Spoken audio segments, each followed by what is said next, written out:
linda ela, né? Cumprimentei ela, porque eu vi a sogra da irmã Ana, fica de pé, irmã Paulina. É porque não deu para.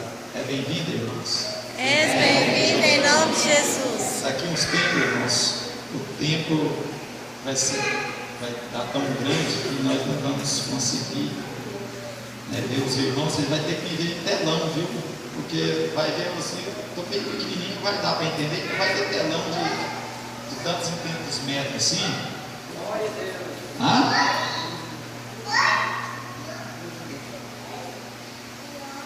Opa, tá fresquinho aí, irmão. Você quer que leve esse ventilador para ele? Quer? Se quer, irmão, leva lá então. Glória a Jesus. É porque já refrescou aqui, irmãos. Glória a Deus. Irmãos, abra as vossas Bíblias, não pode ficar sentado mesmo. Esse hino veio a calhar com a minha palavra desta Santa Ceia.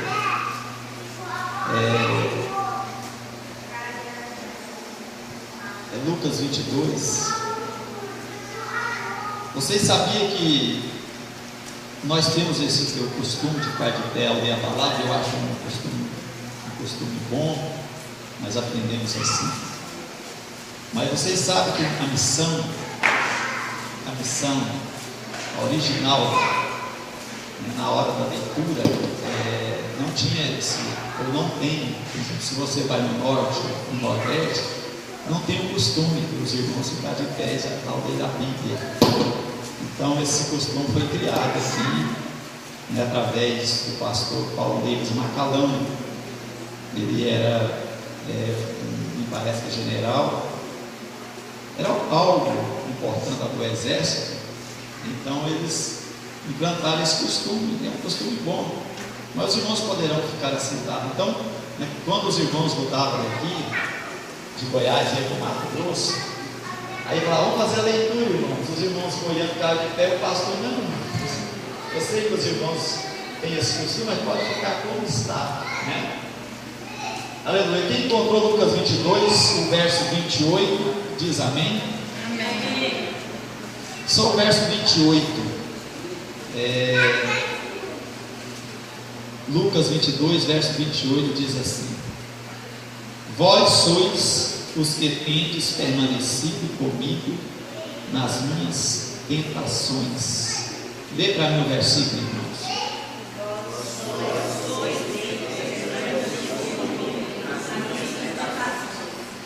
Quem falou esse versículo, irmãos? Jesus. Ele falou para quem? Para os discípulos. Aleluia. Quando o Senhor Jesus, ele, lá em Mateus capítulo 26, ele fala também a respeito da obra que vier a fazer. Ele diz um versículo, lá não lembro qual versículo, mas é fácil, mas nós não vamos ler. Diz que se fere o pastor, as ovelhas se dispersam. Aqui já em Lucas não fala. Então, o Senhor Jesus Cristo já tinha celebrado a Santa Ceia, né? Tinha celebrado a Páscoa e depois ele celebrou a ceia. E após, segundo Mateus, eles ter cantado o hino, eles foram para o Monte das Oliveiras e lá passaram a noite toda em oração. Então Jesus, ele deu um sermão para os discípulos, consolando os discípulos e abençoando os discípulos também. E diz esse texto, esse versículo, porque havia até uma discussão entre os discípulos sobre quem era o maior, qual seria o mais importante dos discípulos. Mas não é o nosso assunto hoje, mas eu estou só citando o contexto. Então Jesus começou a ensiná-los, né, que o maior deveria servir os demais. Então vocês podem observar que o ensino da Bíblia, o ensino do Senhor Jesus ou melhor, melhor, eu vou mudar o jeito que eu vou falar. O ensino do mundo vai na contramão do que a Bíblia ensina.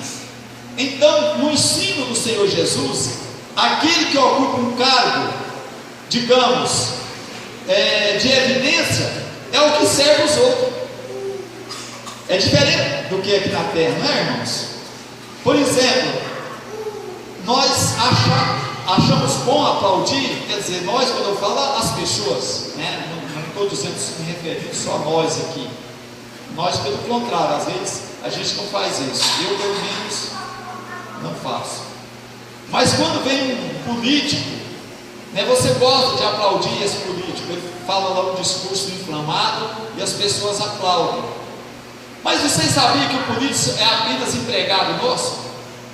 Porque eles deveriam trabalhar para nós, somos nossos empregados, porque somos nós que escolhemos eles, não é assim?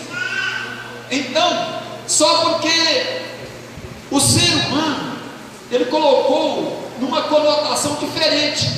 Então, quem está aqui na frente, no nosso caso aqui, nós temos um pastor, 2 evangelistas, um presbítero e 2 auxiliares e um diácono. Então, ocupamos um cargo, digamos, de evidência. Então, nós devemos servir os irmãos. É assim que Jesus ensina. Lá em João, no capítulo 13, ele fez isso. Ele não tirou a sua túnica e enrolou numa toalha e não lavou os pés do discípulo e falou assim: olha, o que eu estou fazendo, vocês também devem fazer. Então aqui ele ensina isso e fala: mas no meio de vós sou eu como quem serve. Está no verso de número 27.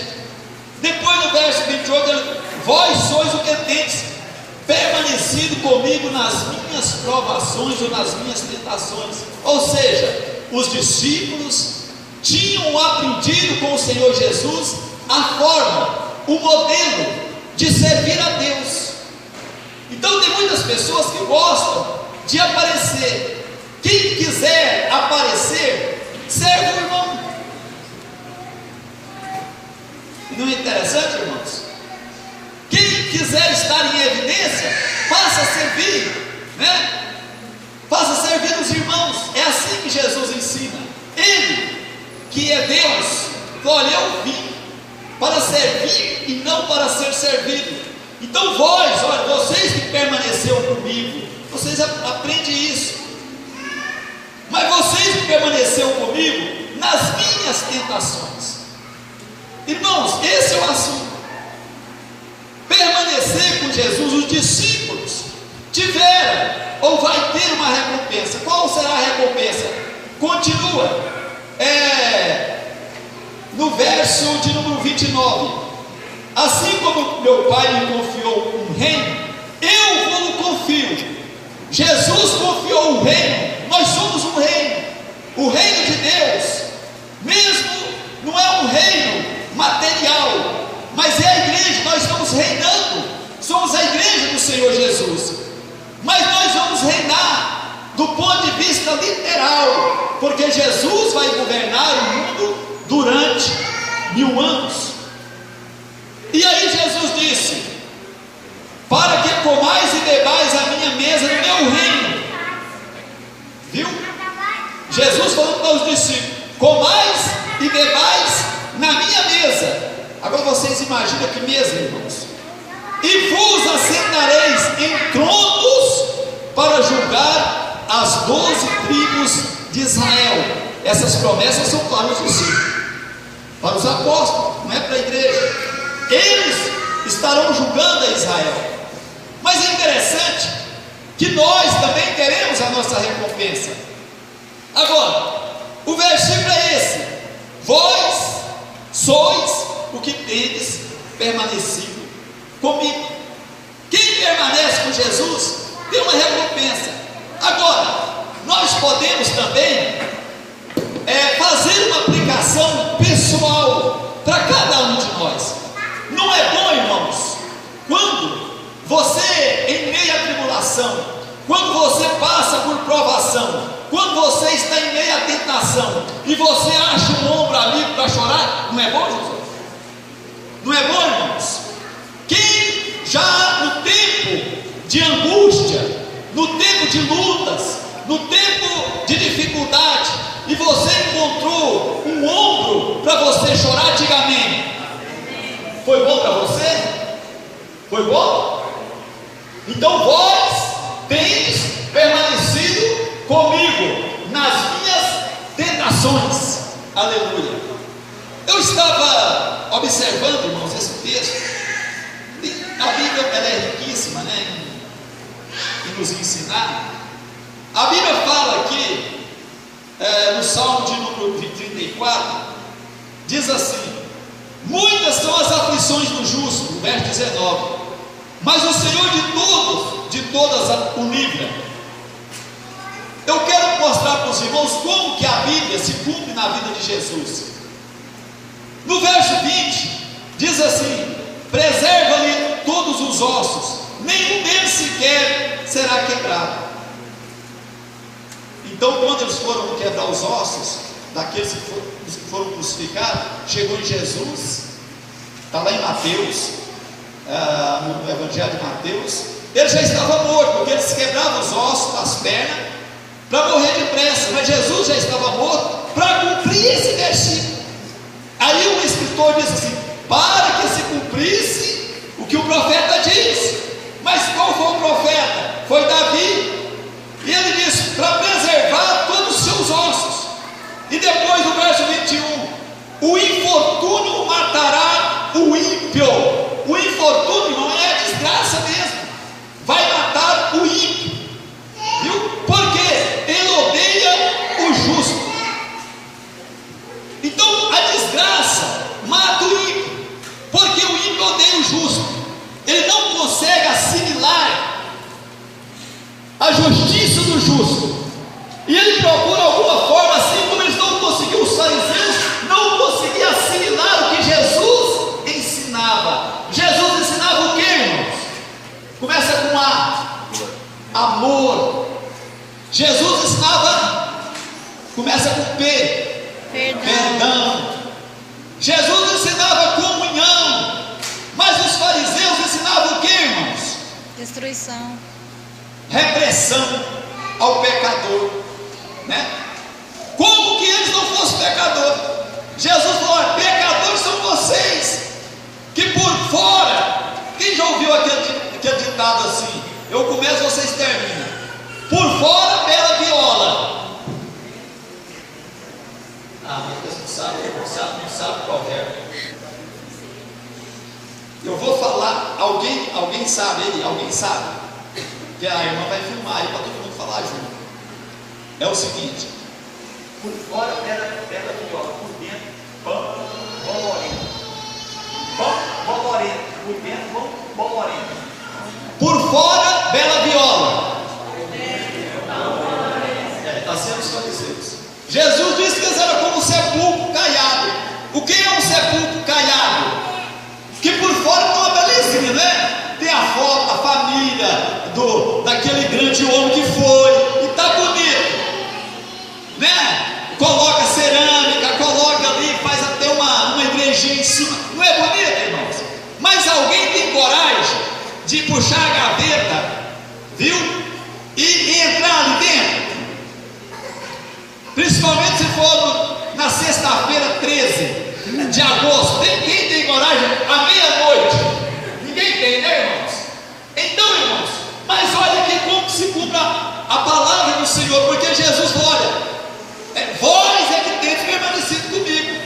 Mas ainda bem que pelo menos até aquele momento eles estavam com Jesus. Depois Jesus seguiu sozinho. Foi o hino que os irmãos cantou. Porque Jesus falou assim, que Pedro lá no texto, ele fala assim, Jesus falou assim: vocês vão escandalizar em mim. Aí Pedro: oh, não, Senhor, eu não. Todos os demais poderão, eu não. Irmãos, isso é um perigo. A pessoa: não, eu sou mais crente do que o alto que o filho. Olha, Senhor, todos poderão te trair, menos eu. Jesus falou: Pedro, Antes que o galo cante, você me trairá 3 vezes. Não, Senhor, eu dou a vida pelo Senhor. Irmãos, cuidado com aquilo que você fala. Depois vem a prova e aí você não consegue. Viu? Eu estou pronto para dar a vida para Jesus. Aí Jesus mandou você lá para os países muçulmanos, lá para o ISIS, onde está decapitando crente. E aí? Olha aqui. Eu vou fazer a leitura. Eu quero só que os irmãos prestem atenção. No Salmo 22, o que aconteceu? Olha, irmãos, esse salmo é de Davi. Ele foi escrito aproximadamente 1000 anos antes do Senhor Jesus vir ao mundo. Aleluia! Quantos anos, irmãos, ele foi escrito? 1000 anos antes. Amém, irmãos? 1000 anos antes. Mas ele escreve assim: Deus meu, por que me desamparaste? Por que se acha longe da minha salvação as palavras do meu bramido? Quem foi que disse essas palavras no Novo Testamento, irmãos? Deus meu, por que me desamparaste? Lamá, sabachthani. Então, essa profecia, 1000 anos antes. Aí é o seguinte, olha aqui, por que, irmãos? Jesus se sentiu. Nós estamos falando sobre Jesus sozinho. Vós tendes permanecido comigo. Nesse momento ele estava na cruz. Os discípulos estavam pregados com ele na cruz? Não, estava escondido. Não. Deus meu, por que me desamparaste? E ele continua: Deus meu, clamo de dia e não me responde, também de noite, porém não tenho sossego. Contudo tu és santo, entronizado entre os louvores de Israel. Nossos pais confiaram em ti, confiaram e os livraste. Então o rei Davi, ele conhecia a história de Israel, e ele dizia: olha Deus, o Senhor respondeu os nossos pais, o Senhor respondeu as nossas orações. Então esse salmo se cumpre na vida de Jesus. Depois ele disse assim: olha, mas isso o rei Davi falando, mas apontando para Jesus, mas eu sou verme e não homem, ó próprio dos homens e desprezado do povo. Para vocês terem uma ideia, eu tenho que ser bem rapidinho aqui, como que esse texto se cumpre de forma magnífica, poderosa. Lá no capítulo 53 de Isaías, ele falou assim: porque foi subido como renovo perante ele, e como raiz de uma terra seca, não tinha aparência nem formosura, olhando-no, mas nenhuma beleza havia que nos agradasse. Era desprezado e o mais rejeitado entre os homens, homens de dores, experimentado, e etc. Está aqui. Aleluia. Então, mas eu sou velho, eu sou velho, não homem, ó próprio dos homens, é desprezado pelo povo. Jesus foi desprezado. Nossa, segura aqui para mim, só 5 minutos. Sempre assim, irmãos. Mas olha aqui, todos os que me veem zombam de mim, afrouxam os lábios e meneiam a cabeça. O que é isso, irmãos? Afrouxar os lábios é não dar uma palavra de consolo, é não dar uma palavra de alerta, é não dar uma palavra de conforto para a pessoa. Afrouxar os seus lábios, porque é o seguinte: na hora que nós estamos fazendo churrasquinho, não estou dizendo aqui, estou falando das pessoas. É muito bom, não é assim, irmãos? A casa fica lotada, mas na hora da provação, eles afrouxam os lábios para defender. Jesus precisava de alguém defendê-lo. Quando Pilatos disse: quem que vocês querem que eu vos solte? A multidão respondeu: quem? Barrabás. E Barrabás era o quê? Ladrão. os lábios se afrouxaram. Não tinha alguém para falar, pelo menos alguma coisa. Olha, teve a mulher de Pilatos, né? Falou, não envolve que esse justo, tá? Porque essa noite eu tive um sonho com ele e eu sofri bastante. Então todos que me veem zombam de mim.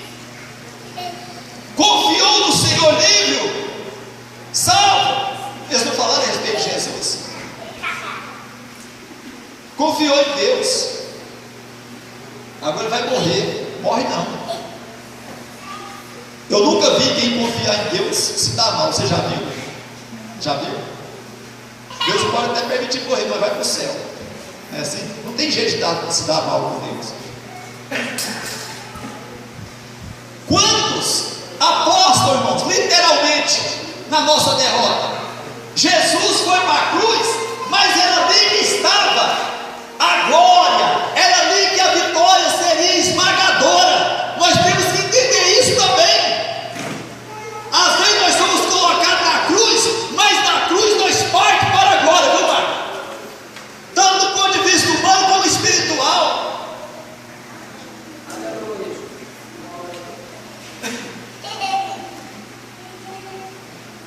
Confiou no Senhor.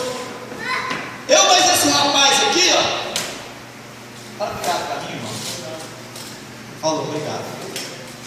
Quantas vezes falou, agora eu quero ver, né? O que o tesoureiro ou o pastor vai fazer? Senta. Josué sabe, Josué. Quem acredita que Deus faz milagre aqui, diga amém, irmãos? Amém. Oh, Jesus! Olha, irmãos, e o salmista continua: derramei-me como água, e todos os meus ossos se conjuntaram, meu coração fez-se como cera, derreteu-se dentro de mim. Imagina você responsável por uma obra, e você ombreia essa obra, e aí você tem unicamente a Deus. Mas graças a Deus que mas eu também não aguentaria, né? Só Jesus poderia passar por isso, então. Olha o que Deus fez, Marcos. Deus pegou, vocês são, né? Vocês, viu, irmãos? Vocês são aqueles que estiveram comigo nas minhas aflições. Olha o que Deus fez. Agora é só mais, aquele dia eu estava de 4 vezes, agora precisamos mais 3 vezes, né? Para a sala ficar cheia. Aleluia. Deus é bom, irmãos. A aflição do justo pode durar uma noite inteira. Termina o versículo para mim.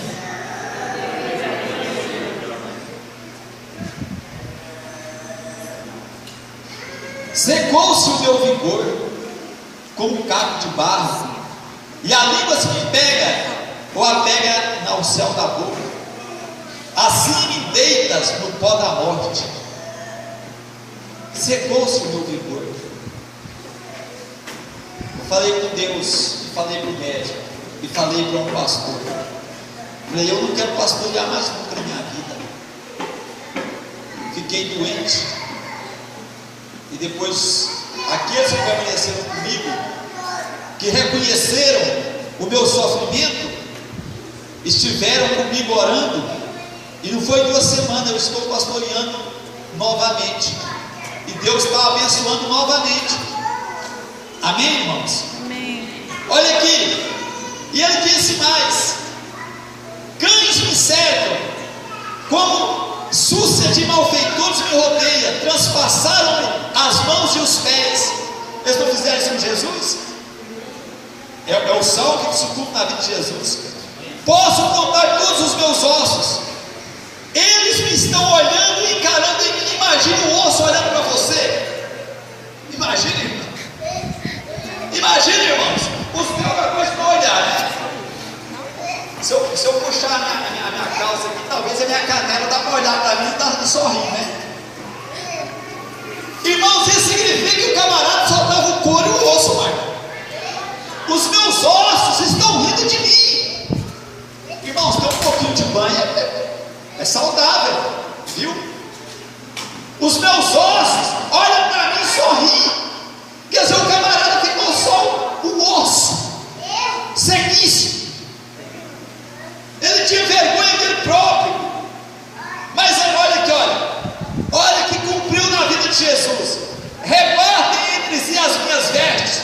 sobre a minha túnica deitam sortes. Isso aconteceu com Jesus, sim ou não? Sim. Aconteceu. Aleluia. E o texto é tão grande e é tão bom, mas nós não vamos continuar falando, viu, irmãos? Mas fica esse versículo aqui para os irmãos, viu? Eu sou grato a Deus pela vida de vocês, tá? Mateus, eu vou ler de novo, capítulo 22. Viu? Que você guarde isso no coração, mesmo que passa 10 anos, passa 20 anos, guarda no seu coração. Glória a Jesus. Vós sois os que tendes permanecido comigo nas minhas tentações. Viu? Que Deus possa continuar abençoando vocês. Continue ombreando esta obra, irmãos, porque ela não é minha. Esta obra, ela é de Deus. E Deus fará tudo aquilo que Ele prometeu que vai fazer, segundo o que nós acreditamos, segundo a nossa fé. Deus opera segundo a nossa fé. Se você falar para todo mundo, falar, não, até o final do ano, até janeiro, a sala, a nossa igreja está cheia, vai acontecer, porque você está falando. Mas se você falar assim o contrário, fala, não, o pastor colocou uma sala, e aquela sala nunca vai ficar cheia. Você está fazendo uma obra que não é uma obra de Deus. Você não está falando a minha língua e nem da igreja, mas todos aqui falam uma língua só. Nós falamos o português, amém, irmãos? Amém. Falamos o português, o goianês, o paraense, o maranhenses, É mesmo, né? baianês. O mineirês, Baianês. e assim vai. Então, irmãos, nós falamos português, ou nós falamos a língua da Bíblia Sagrada, e nós estamos de acordo que esta obra vai continuar crescendo, porque o nome dela é quem? Jesus. Jesus. Pronto. É fácil, é só acreditar. O Nilson estava me contando a história aqui, depois que o Gerard deu testemunho. Alguém, quando o pastor Paulo Roberto esteve lá no Tocantins, e orou para alguém, certo? E falou, olha, tem um negócio com você lá no banco, uma coisa assim. Aí chega lá, o moço que vinha na Caixa Econômica, não sei qual banco lá, não lembro mais, e falou assim, o gerente falou, não, você não deve mais aqui não, o seu pai vem cá e pagou a conta. Aí a moça falou assim, olha, mas é o seguinte, mas meu pai já morreu. Aí o gerente falou assim, então você continua devendo. Não vigiou, né, irmão? Não vigiou, faltou fé. Olha, se eu chego no banco lá, o gerente fala para mim, rapaz, você não deve nada aqui, alguém pagou sua conta, seu pai pagou na sua conta. Eu tinha um pai terreno, mas tem um pai do céu, obrigado. Lá no Cuiabá caiu R$1 milhão na conta de um rapaz. Eu conheço a história. E ele chegou lá, falou com o gerente, e assustava, ele não queria tirar o dinheiro. O gerente arrumou lá um recibo, falou, então você assina para mim esse recibo, e eu vou ficar com esse dinheiro, já que você não quer. Ele não me dá depressa aqui. Irmãos, nós temos que acreditar que Deus tem poder para fazer o que Ele quiser. Não é meninice não, Deus é que manda, Ele faz como Ele quer, amém? Amém. Aleluia, vamos de pés. Glória a Deus. O Marco Aurélio vai fazer essa celebração aqui e nós vamos cantar. Glória a Jesus.